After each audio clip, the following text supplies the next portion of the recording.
오늘도 하나님의 은혜가 넘치기를 주님의 이름으로 축원합니다. 시편 23편은 교회 다니는 사람은 누구나 다 아는 말씀으로 우리에게 가장 많이 알려진 시편입니다. 다윗은 많은 시편을 썼습니다. 그러나 그 중에서도 대표적인 것이 이 시편 23편으로 봅니다. 시편 23편은 다윗의 하나님에 대한 신뢰와 확신에 대한 고백입니다. 그런데 그 고백이 추상적인 것이 아니라 실생활의 경험에서 우러나온 것으로 험난한 삶을 통한 확신의 고백입니다. 다윗은 목동이었습니다. 그런데 하나님이 택하셔서 이스라엘의 왕을 삼았습니다. 다윗은 이것을 늘 마음에 새기고 평생 잊지 않고 기억했습니다. 자신이 목동이었을 때 하나님이 자신을 왕으로 세워주셨기 때문에 자신의 능력이나 자신의 자격으로 왕이 된 것이 아니라는 것을 잘 알고 있었습니다. 그래서 자신을 항상 낮추었고 하나님만 높이고 항상 하나님을 찬양했던 것입니다. 다윗의 위대한 점이 이것입니다. 아무리 전쟁에서 승리를 많이 하고 나라가 강성해져도 절대로 교만해지지 않았습니다. 이것은 우리 신앙인에게 큰 교훈이 되는 것입니다. 우리는 우리가 받은 은혜가 얼마나 큰가를 잊어버릴 때가 많습니다. 본래 우리는 영원한 멸망을 받는 자였습니다. 그러나 하나님의 말로 다할 수 없는 은혜와 사랑으로 영원한 멸망에서 벗어나게 되었고 구원을 받아 천국에 가게 되었습니다. 하나님은 우리가 죄악 가운데서 지옥의 형벌을 받는 자리에 있을 때 우리를 불러주셔서 예수 그리스도를 믿고 구원을 받게 하셨습니다. 십자가에서 흘리신 예수 그리스도의 보혈로 나의 모든 죄를 씻어서 정결하게 하시고 구원하여 영원한 생명을 갖게 하셨습니다. 이것을 처음 깨달았을 때는 구원의 감격을 주체하지 못하고 나 같은 죄인 살리신 그 은혜 놀라와 눈물을 흘렸고 주님을 위해 평생 살리라고 다짐되었습니다. 그러나 시간이 지나다 보면 구원의 감격은 점점 희미해지고 자신이 어떤 자였다는 것도 잊어버립니다. 그래서 하나님의 놀라운 은혜에 대한 감격과 구원받았을 때의 기쁨을 까맣게 잊어버리고 주님에 대한 열정도 식어버리는 것입니다. 주님은 이것을 일컬어 처음 사랑을 버렸다고 말씀하십니다. 계시록 2장 4절 그러나 너를 책망할 것이 있나니 너의 처음 사랑을 버렸느니라.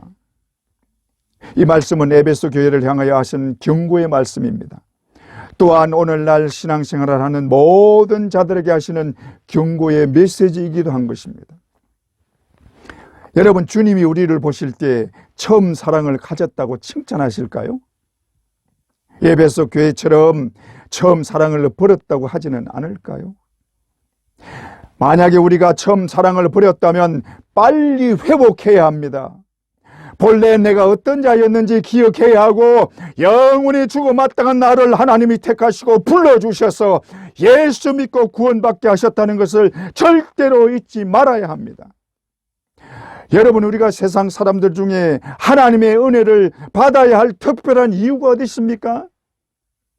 그러나 도무지 알 수 없는 하나님의 은혜로 구원을 받아 영원한 생명을 갖게 된 것입니다. 이것을 잊어서는 안 되는 것입니다. 내가 구원받을 자격이 있어서 구원받은 것이 아닙니다. 그러므로 나 같은 죄인이요 영 죽을 나를 살려주신 그 은혜를 항상 감사하고 찬송하는 것이 마땅한 줄 믿습니다. 여러분 믿습니까? 이 은혜를 다윗은 일평생 잊지 않고 항상 감사하고 찬송한 것입니다. 다윗은 왕이 된 후에도 자신이 목동이었던 것을 부끄러워하거나 숨기지 않았습니다. 그리고 목동 때 했던 경험을 소중하게 생각했습니다. 오늘 본문도 자신이 목동이었을 때를 생각하면서 쓴 시편입니다. 자신이 목자로서 양떼를 지키듯이 하나님이 자신을 지키시는 목자와 같다고 생각한 것입니다. 그것도 너무나 좋은 목자입니다.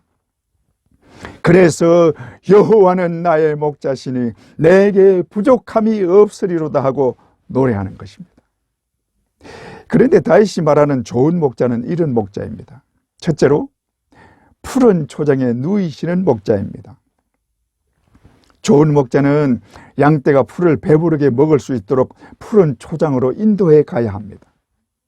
그 푸른 초장에서 풀을 먹고 편히 쉬게 하는 목자가 좋은 목자입니다. 그런데 양의 특징이 편히 쉴 수 있는 여건이 안 되면 절대로 편히 쉬지 않는다고 합니다. 어떤 분이 양의 특징에 대해서 10가지를 기록해 놓은 것이 있는데 그 중에 몇 가지만 살펴보면, 첫째, 양은 눈이 나쁘다고 합니다. 양은 시력이 나빠서 눈앞에 뭔가 움직이면 그걸 졸졸 따라다닌다고 합니다. 둘째, 양은 잘 썩는다고 합니다. 다른 말로 하면 분별력이 부족하다는 것입니다. 그래서 야생개들이 양떼를 몰고 가면 방향도 모르고 위험한 것도 모르고 우르르 가기 때문에 골짜기로 양을 몰아서 잡아먹는다고 합니다. 이것을 이용해서 양치기 하는 개를 훈련해서 양을 몰고 가게 한다고 합니다. 셋째, 잘 넘어진다고 합니다. 양은 다리가 강하거나 단단하지 않아 재빠르지 않다고 합니다. 그래서 넘어질 때가 많고 속도가 느려 맹수에게 잡아먹히는 것이 다반사라고 합니다. 넷째, 넘어지면 못 일어난다고 합니다. 양은 다리가 짧기 때문에 넘어지면 벌러덩 뒤집어져서 못 일어난다고 합니다. 그렇게 뒤집히면 아무리 발버둥 쳐도 일어날 수 없고 목자가 와서 일으켜 줄 때까지 그 상태로 있다고 합니다. 다섯째, 이기적이라고 합니다. 양은 다른 양이 넘어져 있어도 자기 풀 뜯는 데만 정신이 팔려 다른 것에 신경을 쓰지 않는다는 것입니다. 여섯째, 방향 감각이 없다고 합니다. 양은 방향 감각이 없기 때문에 목자가 부르거나 양치기 개로 인도하지 않으면 방향도 모르고 아무 데나 간다고 합니다. 그래서 숯불에 걸리면 꼼짝 못하고 목자가 찾아내지 못하면 죽고 마는 것입니다. 이런 양의 특징을 목자들은 잘 알기 때문에 좋은 목자는 양떼에게서 눈을 떼지 않고 지키는 것입니다. 이 양의 특징이 바로 우리의 모습입니다. 우리는 세상에서 방향을 알지 못하고 살았습니다. 좌우를 분간하지 못하고 바로 앞에 낭떠러지가 있는데도 그 낭떠러지를 향해 갔고 그곳이 바로 지옥이었습니다. 그러나 그런 우리를 주님은 불러 모아주셨고 끝까지 포기하지 않고 찾아주셨고 자신의 생명을 바쳐 그 양을 살려주셨습니다. 주님은 마지막 한 마리 양도 기어코 찾아내십니다. 마태복음 18장 12절, 만일 어떤 사람이 양 100마리가 있는데 그 중에 하나가 길을 잃었으면 그 99마리를 산에 두고 길 잃은 양을 찾지 않겠느냐. 또 14절, 이와 같이 이 작은 자 중에 하나라도 잃는 것은 하늘에 계신 너희 아버지의 뜻이 아니니라. 우리 주님은 한 마리 양도 절대로 잃어버리지 않습니다. 그러므로 그 주님만 믿고 따르면 우리의 영원한 생명은 보장되는 것입니다. 믿습니까? 뿐만 아니라 좋은 목자는 양떼를 풀이 많은 초장으로 인도해서 배불리 먹고 눕게 합니다. 양은 특성상 안전하다고 느끼지 않으면 절대로 눕지 않는다고 합니다. 양이 눕는 경우는 겁과 두려움이 없을 때 눕는다고 합니다. 양은 겁이 많은 동물이라 조금만 두려워도 눕지 않는답니다. 그런데 목자가 자기들 곁에 있는 것을 느끼면 겁을 내지 않는다는 것입니다. 그만큼 목자를 믿는다는 것입니다. 여러분, 우리의 목자는 전능하신 여호와 하나님이십니다. 믿습니까? 이것을 확실히 믿는다면 겁을 내고 두려워할 이유가 전혀 없습니다. 양은 목자만 있으면 겁을 내지 않습니다. 이와 같이 우리에게 하나님만 있으면 세상에 겁날 것이 없습니다. 여호와는 나의 좋은 목자이십니다. 나를 끝까지 지켜주시는 참 좋은 목자이십니다. 믿습니까? 또 한 가지, 양은 배가 불러야 눕는다고 합니다. 배가 부르지 않으면 배를 채울 때까지 눕지 않고 계속 풀을 찾아다니는 것입니다. 그러므로 좋은 목자는 양떼가 배불리 먹을 수 있는 곳, 꼴이 많은 푸른 초장으로 인도하는 것입니다. 그런데 그러기 위해서 목자는 부지런히 푸른 초장을 찾아야 합니다. 그와 같이 여호와 하나님은 우리의 목자이시기 때문에 우리를 푸른 초장에 누이시기 위해 쉬지 않고 일하십니다. 여러분, 하나님이 나를 위해 일하시는 것을 믿습니까? 비록 내가 별것 아닌 것 같아도 하나님은 나를 위해 수고를 아끼지 않습니다. 왜냐하면 내가 그의 양일 뿐 아니라 그의 자녀이기 때문입니다. 믿습니까? 그래서 예수님은 무엇을 먹을까 염려하지 말라고 하십니다. 누가복음 12장 29절에서 30절, 너희는 무엇을 먹을까 무엇을 마실까 하여 구하지 말며 근심하지도 말라. 이 모든 것은 세상 백성들이 구하는 것이라. 너희 아버지께서는 이런 것이 너희에게 있어야 할 것을 아시느니라. 우리가 먹어야 산다는 것은 우리를 만드신 하나님이 더 잘 아신다. 그러므로 하나님께서 먹여주실 것이다. 그러므로 무엇을 먹을까 무엇을 마실까 구하지 말라. 이는 세상 사람들이 구하는 것이지 너희가 구할 것이 아니다. 너희는 하나님이 책임져 주시는 하나님의 양이요 하나님의 백성들이다 하는 말입니다.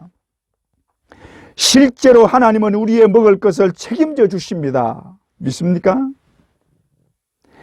하나님이 책임져 주시는 것을 광야 40년 동안 이스라엘 백성들을 만나로 먹여 살리심으로 확실히 증명하셨습니다. 이스라엘 백성들은 광야 40년 동안 먹을 것을 위해 어떤 일도 하지 않았습니다. 그러나 하나님은 그 많은 이스라엘 백성들을 하루도 굶게 하지 않았습니다. 그러므로 하나님은 우리를 절대로 굶주리게 하지 않습니다. 그렇다고 일을 하지 않아도 된다는 것이 아닙니다. 착각하지 마세요. 열심히 일하되 먹고 사는 문제로 근심하고 염려하지 말라는 것입니다. 만약에 부족함이 있다면 하나님이 그 부족함을 다 채워주십니다. 믿습니까? 하나님은 우리의 좋은 목자이십니다. 그러므로 하나님을 더욱 신뢰하고 따르는 모두가 되기를 주님의 이름으로 축원합니다. 둘째로 쉴만한 물가로 인도합니다. 좋은 목자는 풀뿐만 아니라 물도 제때 잘 먹여야 합니다. 중동 지역은 물이 귀한 지역입니다. 이스라엘도 요단강 근처가 아닌 남쪽 지역으로 가면 사막 지역과 비슷해서 물이 풍부하지 않습니다. 그래서 목자는 양떼들에게 물을 먹이기 위해 물을 찾아다니는 것입니다. 그런데 물이 너무 멀리 떨어져 있으면 그 물을 먹이기 위해 양떼를 멀리까지 몰고 가야 하는데 그것이 여간 위험하지 않습니다. 멀리 가다 보면 뒤처지는 양들이나 양의 새끼들은 맹수들에게 잡혀먹기 딱 좋은 것입니다. 그렇기 때문에 목자는 항상 물 가까운 곳으로 양들을 몰고 가야 합니다. 그러므로 물이 어디에 있는지를 미리 알기 위해 부지런해야 합니다. 부지런해야 물의 위치와 물 가까운 곳에 있는 초장의 위치를 찾을 수 있는 것입니다. 우리의 목자이신 하나님은 누구보다 부지런하신 분이십니다. 우리를 위해 쉬지 않으시는 분이십니다. 이사야 62장 1절, 나는 시온의 의가 빛같이 예루살렘의 구원이 횃불같이 나타나도록 시온을 위하여 잠잠하지 아니하며 예루살렘을 위하여 쉬지 아니할 것인즉, 하나님은 그의 백성을 위해 쉬지 않으신다고 말씀하십니다. 그러므로 그의 백성이요 그의 자녀인 우리를 위하여 쉬지 않고 일하십니다. 이것은 예수님께서도 말씀하신 것입니다. 요한복음 15장 17절, 예수께서 그들에게 이르시되 내 아버지께서 이제까지 일하시니 나도 일한다 하시매. 예수님이 베데스다 연못가에서 38년 된 병자를 고쳐주었습니다. 그런데 그날이 마침 안식일이었습니다. 그러자 유대인들이 안식일에 일하는 것은 율법을 어기는 것이라고 예수님을 몰아붙였습니다. 그때 예수님이 하신 말씀이 내 아버지께서 쉬지 않고 일하시는데 나도 일을 하는 것이 당연하다는 것입니다. 하나님 아버지께서 지금도 일하시는데 안식일에 생명을 살리는 일을 멈추고 어찌 쉴 수 있느냐 하는 말입니다. 하나님은 죄로 인해 죽어 마땅한 우리를 살리기 위해 태초부터 계획하시고 그 섭리에 따라 그의 아들을 이 땅에 보내시고 우리 죄를 대신하여 죽게 하셨습니다. 그리고 그의 아들을 믿는 모든 자에게 그의 아들의 피로 그 모든 죄를 다 씻어주시고 구원받게 하셨습니다. 더욱이 구원뿐 아니라 그의 자녀 삼아주셔서 하늘 영광까지 받게 하셨습니다. 이 모든 일을 하나님이 이루어 주셨고 이 일을 이루어 우리가 천국에 들어갈 때까지 그리고 하늘 영광을 받는 자리에 설 때까지 쉬지 않고 일하시는 우리 아버지이십니다. 여러분 믿습니까? 하나님은 우리를 위해 쉬지 않고 일하십니다. 그 열심으로 언제나 우리를 푸른 초장 쉴만한 물가로 인도해 주십니다. 그러므로 우리의 좋은 목자이신 하나님을 온전히 신뢰함으로 진실로 따르게 되기를 주님의 이름으로 축원합니다. 셋째로, 사망의 엄침한 골짜기도 안전하게 지나가게 합니다. 양떼가 초장에서 풀을 먹다가 보면 더 이상 먹을 풀이 없어집니다. 그때는 다른 초장을 찾아 이동을 해야 합니다. 그런데 이동을 하다 보면 골짜기나 계곡을 지나가야 할 때가 있습니다. 양떼가 골짜기나 계곡을 지나갈 때는 길게 늘어서서 가게 됩니다. 이때가 제일 위험한 때입니다. 살아온 짐승들은 이때를 노리고 있습니다. 양떼가 길게 늘어서서 가다 보면 아무래도 모든 양들을 다 보호하기가 쉽지 않습니다. 그러다 보면 그 중에 좀 약해 보이거나 뒤처지는 양은 공격을 받게 됩니다. 그래서 양들에게는 골짜기를 지나는 때가 사망의 엄침한 골짜기가 되는 것입니다. 그러나 양떼들에게 목자만 있으면 그런 사망의 골짜기라도 안심하고 갑니다. 왜냐하면 목자를 믿기 때문입니다. 그만큼 좋은 목자는 양들이 계곡이나 골짜기를 지날 때에도 양을 지키기 위해 모든 수고를 아끼지 않는 것입니다. 다윗은 자신이 목동이었을 때 양을 지키기 위해 최선을 다했다고 합니다. 양떼들을 한 마리도 잃어버리지 않으려고 사나운 짐승과 싸웠다고 말합니다. 사무엘상 17장 34절에서 35절, 다윗이 사울에게 말하되 주의 종이 아버지의 양을 지킬 때 사자나 곰이 와서 양떼에서 새끼를 물어가면 따라가서 그것을 치고 그 입에서 새끼를 건져내었고 그것이 일어나 나를 해하고자 하면 내가 그 수염을 잡고 그것을 쳐 죽였나이다. 다윗은 양을 지키고 사나운 짐승에게 빼앗기지 않으려고 생명까지 내놓고 싸웠다는 말입니다. 다윗이 생각하는 좋은 목자는 바로 이런 자라야 하는 것입니다. 그런 목자가 바로 여호와 하나님이십니다. 믿습니까? 하나님은 우리의 진정한 목자이십니다. 그러므로 내게 부족함이 없습니다. 여호와는 나의 목자시니 내게 부족함이 없으리로다. 할렐루야. 그런데 4절에 보면 주의 지팡이와 막대기가 나를 안위하시나이다 해서 안위는 보호하고 지킨다는 말입니다.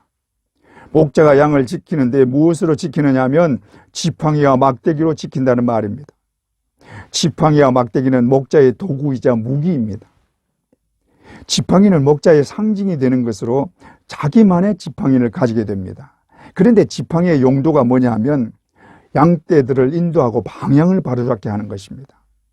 양떼들이 방향을 바꾸고자 할 때 그 지팡이로 양의 배를 살짝 건드리면 양이 방향을 틀어서 가는 것입니다.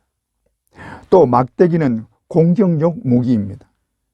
어떤 경우에는 지팡이와 막대기를 혼용해서 사용하기도 하지만 오늘 본문에 나오는 막대기는 공격용입니다. 이스라엘 목자들은 어릴 때부터 시작하기 때문에 자신과 양을 지키는 무기가 있어야 합니다. 그래서 막대기를 가지고 훈련을 하기도 하는데 막대기를 던지기도 하고 찌르기도 한다고 합니다. 심지어 이것을 위한 시합도 있다고 합니다. 그러므로 지팡이와 막대기는 양떼들을 지키기 위한 필수적인 것입니다. 다윗이 이것을 생각하면서 여호와 하나님이 그 지팡이와 막대기로 지켜주시기 때문에 안전하다는 것입니다. 여러분, 여호와 하나님이 우리를 지켜주시면 안전합니다. 우리가 살다 보면 우리 힘으로는 어쩔 수 없는 때가 있습니다. 그때가 사망의 골짜기입니다. 그러나 그때 하나님은 내 바로 곁에서 지켜주시고 계십니다. 그래서 다 지난 후에 보면 깨닫게 됩니다. 다 지나간 후에 보면 하나님이 바로 내 곁에서 철저하게 지켜주셨다는 것을 깨닫게 되는 것입니다. 그러므로 비록 내가 사막의 엄침한 골짜기를 다닐지라도 여호와 하나님이 그 지팡이와 막대기로 나를 지키시기 때문에 나는 안전합니다.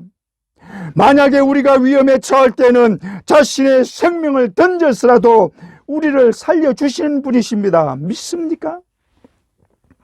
그러므로 어떤 상황에서도 우리의 진정한 목자이신 하나님을 전적으로 의지하고 순종하고 따르는 모두가 되기를 주님의 이름으로 축원합니다. 그런데 예수님은 자신을 일컬어 선한 목자라고 말씀하십니다. 요한복음 10장 11절, 나는 선한 목자라. 선한 목자는 양들을 위하여 목숨을 버리거니와. 예수님이 자신을 선한 목자라고 하신 이유는 자신의 목숨을 버리기 때문이라고 말씀하십니다. 예수님이 자신의 목숨을 버리면서 그의 양떼들은 우리를 위해서 하신 일은 목자로서 양의 생명을 지키는 정도가 아닙니다. 예수님이 선한 목자로서 우리들에게 하신 일은 감히 상상도 할 수 없는 일입니다. 그 일이 어떤 일입니까? 첫째로 자신의 생명으로 영원히 줄이지 않게 하십니다. 예수 그리스도는 자신을 일컬어 생명의 떡이라고 말씀하십니다. 요한복음 6장 48절에서 51절, 내가 곧 생명의 떡이라. 너희 조상들은 광야에서 만나를 먹었어도 죽었거니와 이는 하늘에서 내려오는 떡이니 사람으로 하여금 먹고 죽지 아니하게 하는 것이니라. 나는 하늘에서 내려온 살아있는 떡이니 사람이 이 떡을 먹으면 영생하리라. 내가 줄 떡은 곧 세상의 생명을 위한 내 살이니라. 이 말씀은 보리떡 5개와 물고기 2마리로 5천 명을 먹인 이후에 모여든 사람들에게 하신 말씀입니다. 사람들이 오병이어의 기적을 보고 예수님을 왕으로 삼으려고 할 때 그것을 피하여 바다 건너편으로 건너갔습니다. 그런데 다음날 사람들이 예수님을 찾아 건너편으로 건너와서 예수님이 계신 곳으로 몰려 들어왔습니다.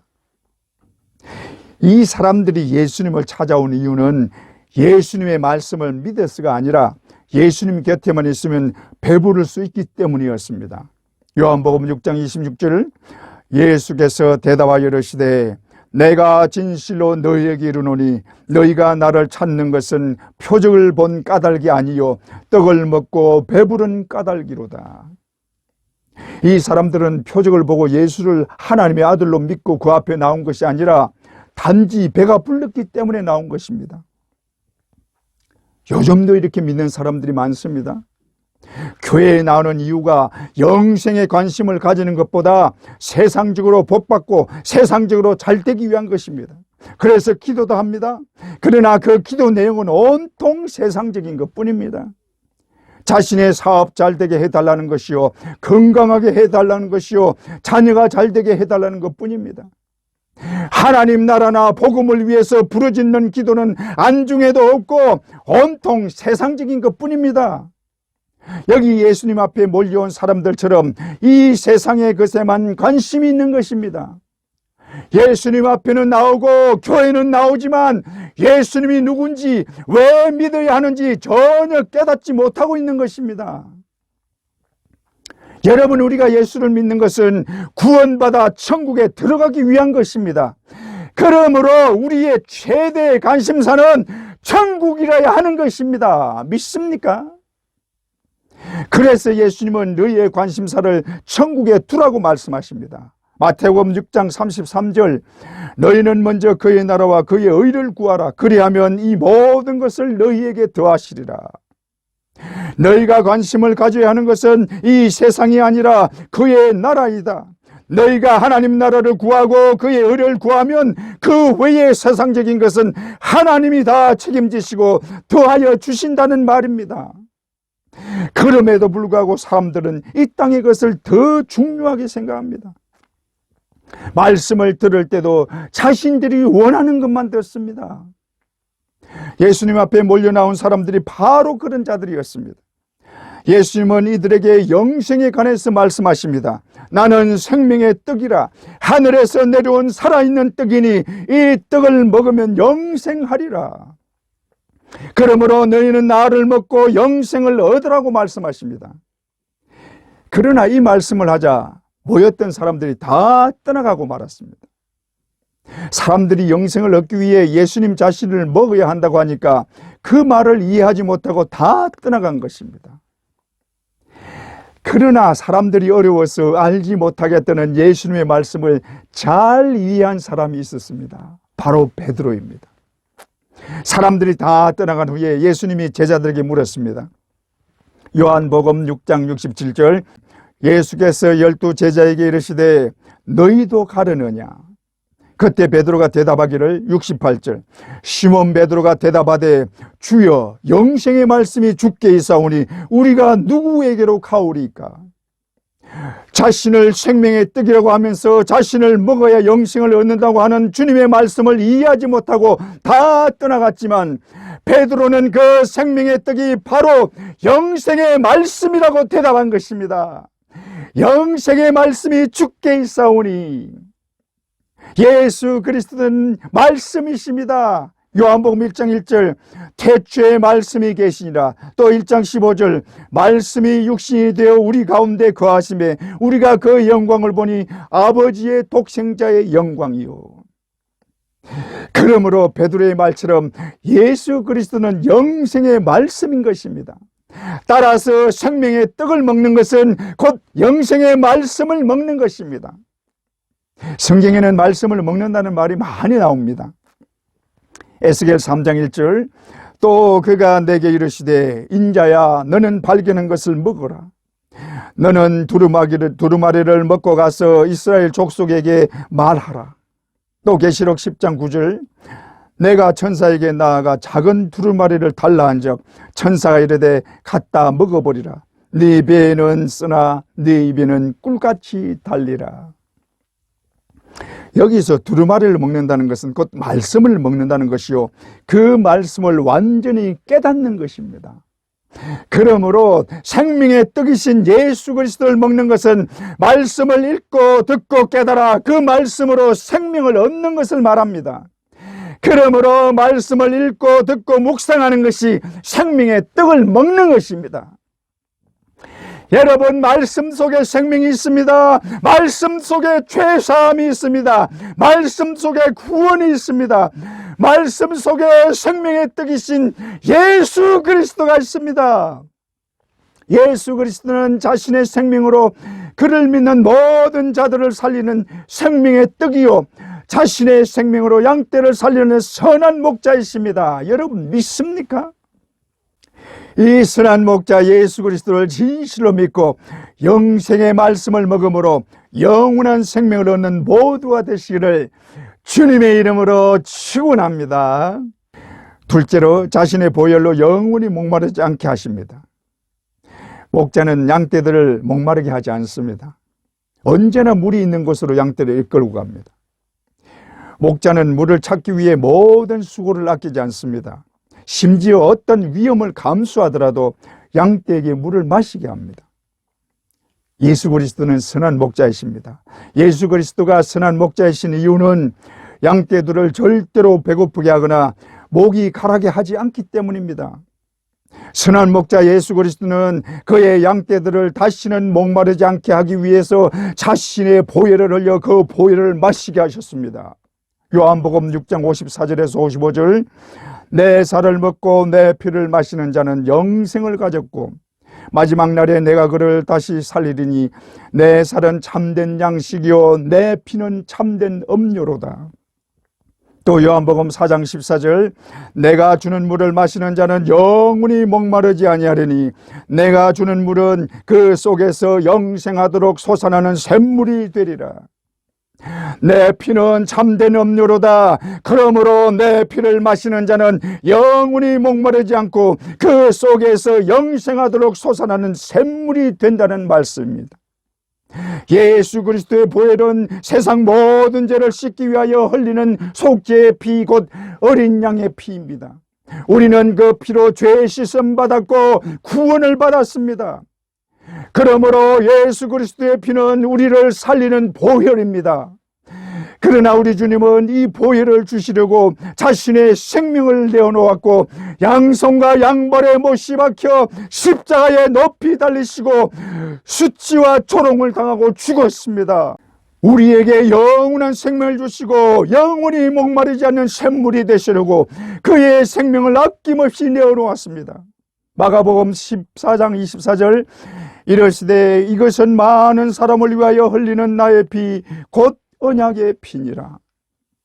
우리는 그 피를 마시고 영생을 얻었고 영원히 목마르지 않는 물을 마시게 된 것입니다. 예수 그리스도는 참으로 선한 목자이십니다. 자신의 보혈로 양떼들에게 영원히 목마르지 않는 물을 마시게 하는 선한 목자요, 우리를 살게 하시려고 자신의 생명을 버리는 진정한 목자이십니다. 예수 그리스도는 내가 받아야 할 지옥의 고통을 대신 받으시고 우리가 받아야 할 저주를 혼자 담당하시고 우리를 지옥의 구렁텅이에서 건져주신 참으로 선하신 진정한 목자이십니다. 믿습니까? 뿐만 아니라 주님은 우리에게 성령을 보내서 우리 안에 거하게 하시고 그 성령의 은혜로 속에서 솟아나는 샘물이 되게 하셨습니다. 요한복음 7장 38절에서 39절 나를 믿는 자는 성경의 이름과 같이 그 배에서 생수의 강이 흘러나오리라 하시니 이는 그를 믿는 자들이 받을 성령을 가리켜 말씀하신 것이라. 예수님이 부활승천하신 후에 성령을 이 땅에 보내시고 예수를 믿는 모든 자들이 성령을 받게 하셨습니다. 성령은 우리 안에 거하면서 우리를 충만하게 하십니다. 마치 멈추지 않고 솟아나는 샘물처럼 우리 속에서 영생하도록 솟아나게 하십니다. 내가 주는 물을 마시는 자는 영원히 목마르지 아니하려니 내가 주는 물은 그 속에서 영생하도록 솟아나는 샘물이 되리라. 예수 그리스도는 보배 피를 흘려 그 피를 마시게 하셨습니다. 그 피를 마신 자는 영원히 목마르지 않습니다. 그 증거로 우리 안에 성령을 보내주시고 그 성령의 은혜가 우리 속에서 솟아나는 샘물처럼 솟아나게 하십니다. 성령의 은혜는 우리 속에 있는 샘물이 되어 우리가 구하기만 하면 언제나 솟아나는 것입니다. 목이 칼할 때마다 구하면 솟아나는 것입니다. 나를 믿는 자는 그 배에서 생수의 강이 흘러나오리라. 할렐루야. 그러므로 구하세요. 은혜가 떨어질 때마다, 믿음이 약해질 때마다 구하면 성령의 은혜는 솟아납니다. 구하기만 하면 배에서 생수의 강이 흐르듯이 성령의 은혜가 넘쳐나는 것입니다. 여러분 믿습니까? 우리 주님은 우리를 위해 아무것도 아끼지 않고 다 주십니다.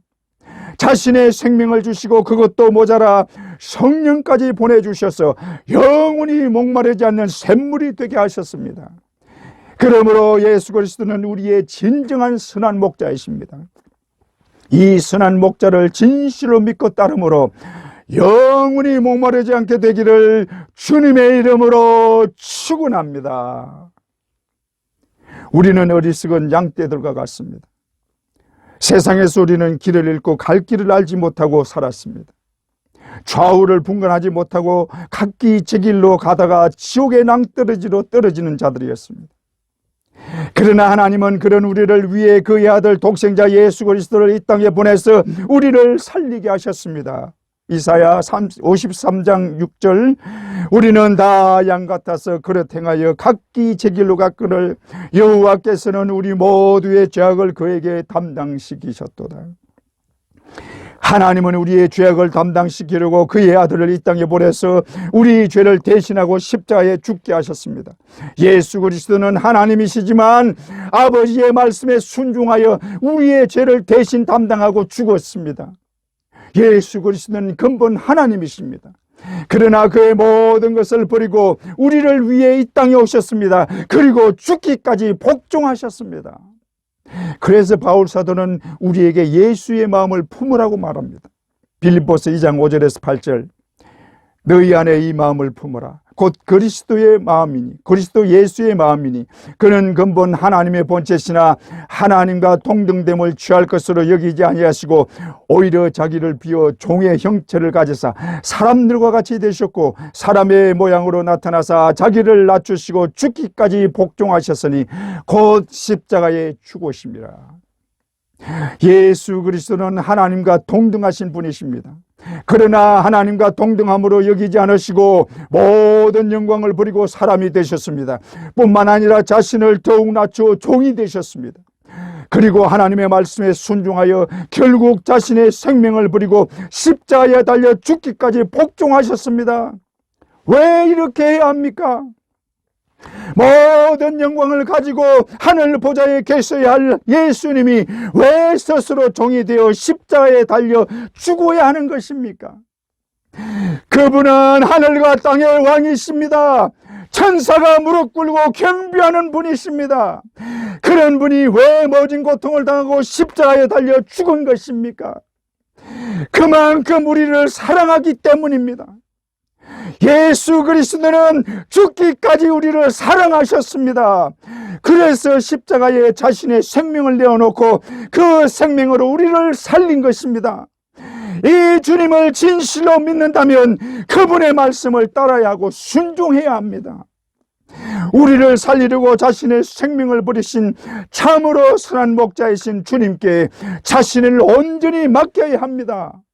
베드로처럼 비록 자신의 경험에 비추어 맞지 않는 주님의 말씀이지만 순종함으로 깊은 데로 가서 그물을 던진 것처럼 순종해야 합니다.